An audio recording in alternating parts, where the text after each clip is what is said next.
before we even get started, I just want you to know, this is a Marvel slander-free zone. No slander of the Marvel Comics universe. None. Slander-free. Do we have a 20 on the shooter? Tell him I'm in pursuit.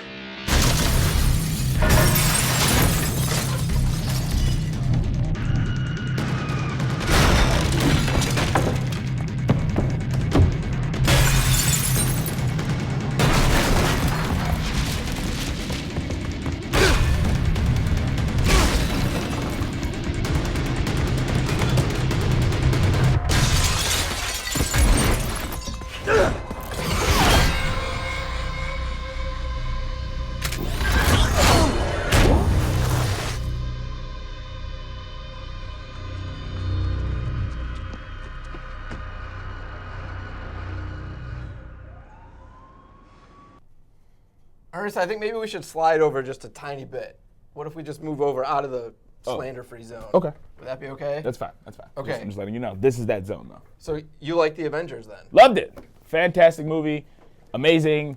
Wonderful. As a fan of these comic books growing up, it was awesome to see it all come together on the big screen. Did you love the entire Avengers movie or just the first 5 minutes and the last 5 minutes? Be honest here. I only liked the first 5 minutes and the last 5 minutes. The rest was kind of boring. Yeah. Yeah.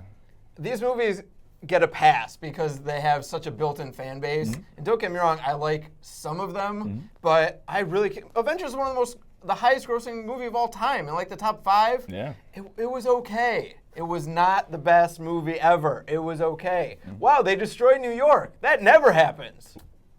Great idea. All right, Matt. Well, okay. With your thoughts about the Avengers, what about Captain America 2?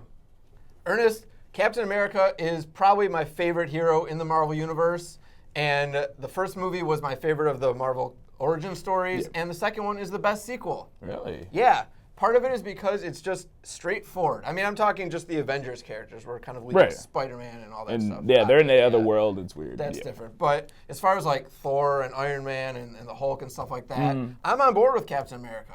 I like that he's not the most powerful guy, but he earns your respect as a hero. In this movie, of course, the title shows you the villain is the Winter Soldier, who, as usual with the Marvel movie, we really don't know much about the villain for like half of the movie, which is always a problem. Yeah. But I think there's good banter between Evans and Scarlett Johansson as Black Widow, Anthony Mackie as the Falcon. And it's just one of those movies that doesn't try too hard, unlike, say, have you seen the Thor movies? Yeah. Kat Dennings drives me insane in those movies. She's a looker, though. I'm going to not address that comment and just say that I do not find her funny, and I'm glad that Captain America doesn't have that type of comic relief that's trying too hard. It's just like when it's exciting, when it's trying to be exciting, it is, and when it's trying to be funny, it is. Okay, so movie's okay, but what about the guy himself? I mean, Chris Evans was Johnny Storm in the Human Torch a while ago, now he's Captain America. Is he doing all right in this role?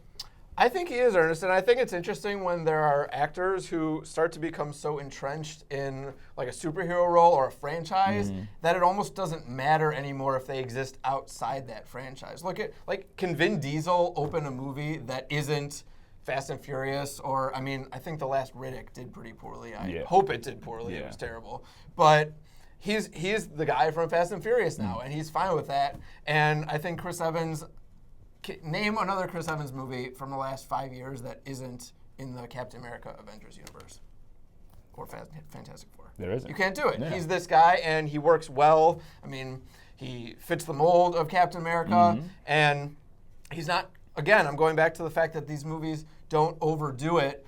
Robert Downey Jr. was really fun as Iron Man at first, and then it was like, hey, he's really snarky and hilarious. Let's have that attitude go to 12. And it's like, okay, you can ease up.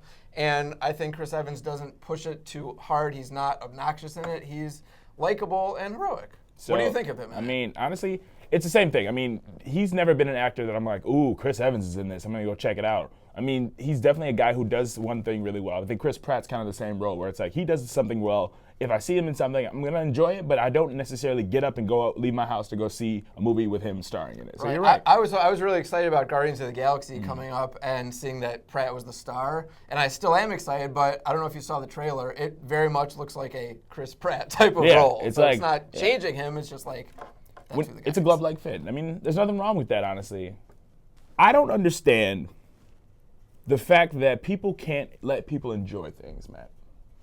When it terms comes of what? When it comes to superhero movies. Now, one of my biggest beefs is when people come out of the woodwork and they say, this movie is stupid because it's a comic book movie. You know what else is stupid? Everything. If you have a terrible attitude about it, honestly, enjoy superhero movies. They're fun. They're meant for enjoyment of the people who used to read the books and the kids. I want to take this kid to see this movie because it was something that I liked as a kid, and then you're bringing the families together. It's a beautiful thing.